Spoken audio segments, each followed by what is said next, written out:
వేదిక టీవీ నేను మీ సాయి సుధారంగిశెట్టి. ముందుగా ఈ రోజు స్పెషల్ స్టోరీకి స్వాగతం. చందనగర్ ఖజానా దోపిడీ దొంగల ముఠ పట్టపగలే హైదరాబాద్ నగరాన్ని హడలెత్తిస్తోంది. అత్యంత రద్దీగా ఉండే ఖజానా గోల్డ్ షాప్ లో పట్టపగలే దోపిడీకి ప్లాన్ చేశారు దుండగులు. దోపిడీ యత్నం విఫలమవడంతో సిబ్బందిపై కాల్పులకు తెగబడ్డారు దొంగలు. దుండగుల కాల్పుల్లో ఒకరు గాయపడ్డారు. చందానగర్ లోని ఖజానా జ్యువెలర్స్ లో జరిగిన ఈ కాల్పులు సర్వత్రా కలకలం రేపుతోంది. दो राउंड सो एक राउंड में वो डिप्टी मैनेजर जो है उसको इंजर हुआ है, उसको नियर बाय हॉस्पिटल में लेके गए, वो आउट ऑफ डेंजर, वो नी के पास गोली लगी है.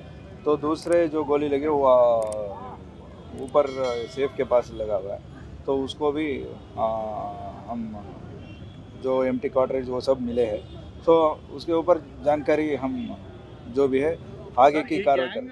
హైదరాబాద్ నగరంలో పట్టపగలే ఖజానా షాప్ లో జరిగిన కాల్పులు యావత్ తెలంగాణలో సంచలనంగా మారింది. ఖజానా జ్యువెలర్స్ షాప్ తెరిచిన కొద్దిసేపట్లోనే లోపలికి చొరబడ్డ దొంగలు దోపిడీకి విఫలయత్నం చేశారు. కస్టమర్స్ లాగానే బంగారం కొనుగోలు కోసం షాప్ లోనికి చొరబడ్డ దొంగలు సిబ్బందిని తుపాకులతో బెదిరించి దొంగతనానికి పాల్పడ్డారు. సిబ్బంది దుండగులను అడ్డుకోవడానికి వారిపై కాల్పులు జరిపినట్టు పోలీసులు వెల్లడించారు. దుండగుల తుపాకీ కాల్పుల్లో ఒక వ్యక్తికి తీవ్ర గాయాల పాలవడంతో అతన్ని స్థానిక ఆసుపత్రికి తరలించారు. अभी जो मीडिया में अभी ऐसा हुआ बोल के आ गया है, सब अपने आप अलर्ट हुए हैं. हम भी ऑफिशियली अलर्ट जो कम्युनिकेशन भेजना है एज पर प्रोटोकॉल सभी सराउंडिंग एरिया भेजे हुए हैं. सो फर्दर जो क्लूज है उसके ऊपर वो भी चेकिंग करके अगर किसी किधर पकड़े गए तो वो भी. ఉదయం 10:35 6 వ్యక్తులు తుపాకులతో ఖజానా జ్యువెలర్స్ షాప్ లోకి లోపలికి చొరబడి అక్కడి బంగారం దోపిడీకి ప్రయత్నించారు. అడ్డు వచ్చిన సిబ్బందిని తుపాకులతో బెదిరించారు. దీంతో సిబ్బందిపై తుపాకీతో కాల్పులకు తెగబడ్డారు దుండగులు. 2 రౌండ్లు కాల్పులు జరపడంతో ఖజానా డిప్యూటీ మేనేజర్ సతీష్ కుమార్ కి బుల్లెట్ గాయమైంది. మరో షాట్ సీసీటీవీ కెమెరాపై షూట్ చేశారని పోలీసులు వెల్లడించారు. గాయపడ్డ సతీష్ ని ఆసుపత్రికి తరలించారు. అతడి పరిస్థితి బాగానే ఉన్నట్లు వెల్లడించారు పోలీసులు. దొంగలు ఎక్కడి నుంచి వచ్చారో ఇంకా నిర్ధారణకు రాలేదని, అయితే 4-5 బైకులపై ఈ దొంగలు వచ్చినట్టు సైబరాబాద్ సిపి అవినాష్ మోహంతి తెలిపారు. సేఫ్టీకి సిబ్బంది దగ్గర లేకపోవడంతో వారు బంగారాన్ని ఎత్తుకెళ్లలేదని, బయట ఉన్న వెండి వస్తువులను మాత్రమే వారు ఎత్తుకెళ్లగలిగారని సిపి వెల్లడించారు. షాప్ ని తెరిచిన వెంటనే సిబ్బంది స్టాఫ్ మీటింగ్ లో ఉండగా లోనికి చొరబడ్డ ఈ దొంగల ముఠ షాప్ మేనేజర్ ఎవరని అక్కడ సిబ్బందిని ప్రశ్నించారు. సిబ్బంది చూపించిన మేనేజర్ ని సేఫ్టీ రూమ్ తాళాలివ్వాల్సిందిగా బెదిరించారు దుండగులు. అయితే కీస్ తన వద్ద లేవని మేనేజర్ సతీష్ సమాధానం ఇవ్వడంతో తుపాకీతో దుండగులు కాల్పులు జరిపినట్టు తెలుస్తోంది. वो भी फुटेजेस कलेक्ट हो रहे हैं, कितने वो लेके गए, एक दो थे.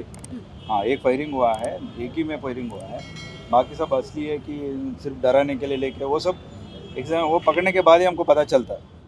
కేపీహెచ్పీ కాలనీ 7వ ఫేజ్ లో కూడా ఈ రోజే ఒక ఇంట్లో దొంగతనానికి పాల్పడ్డారు దుండగులు. కేపీహెచ్పీ కాలనీలో ఓ ఇంట్లో బంగారం, వెండి వస్తువులను దొంగతనం చేసిన వారే ఈ కాల్పులకు పాల్పడి ఉంటారా అన్న కోణంలో పోలీసులు దర్యాప్తు చేస్తున్నారు. కేపీహెచ్పీ కాలనీలో దొంగతనానికి పాల్పడి ఆ తర్వాత నేరుగా ఖజానా బంగారం షాప్ లో దోపిడీకి యత్నించి ఉంటారా అన్న అనుమానాలు వ్యక్తమవుతున్నాయి.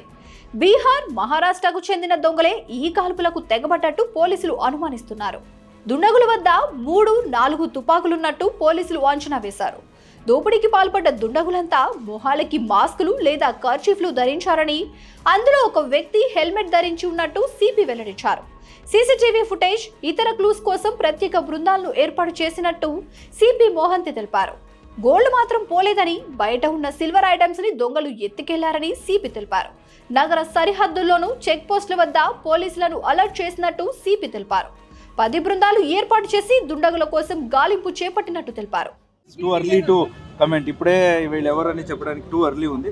కొన్ని ఇన్ఫర్మేషన్ గ్యాదర్ అయ్యి ఇంకా చేస్తున్నాం, వచ్చినాక మొత్తం ఉదయం 10:35 షాపులోకి ప్రవేశించిన ఈ దొంగల ముఠ దాదాపు 10 నిమిషాల పాటు షాప్ లో ఉన్నట్టు తెలిపారు పోలీసులు. అయితే ఈ ముఠ లోపలికి వెళ్లడానికి ముందే దొంగల ముఠాలోని ఓ వ్యక్తి షాప్ లోకి వచ్చి రెక్కి నిర్వహించినట్టు సీసీటీవీ ఫుటేజ్ లో రికార్డ్ అయింది. చూశారు కదా, ఇది ఇవాల్టి స్పెషల్ స్టోరీ. మరొక స్పెషల్ స్టోరీతో మళ్ళీ కలుద్దాం. అంతవరకు చూస్తూనే ఉండండి వేదిక టీవీ. ప్లీజ్ సబ్స్క్రైబ్ టు వేదిక టీవీ.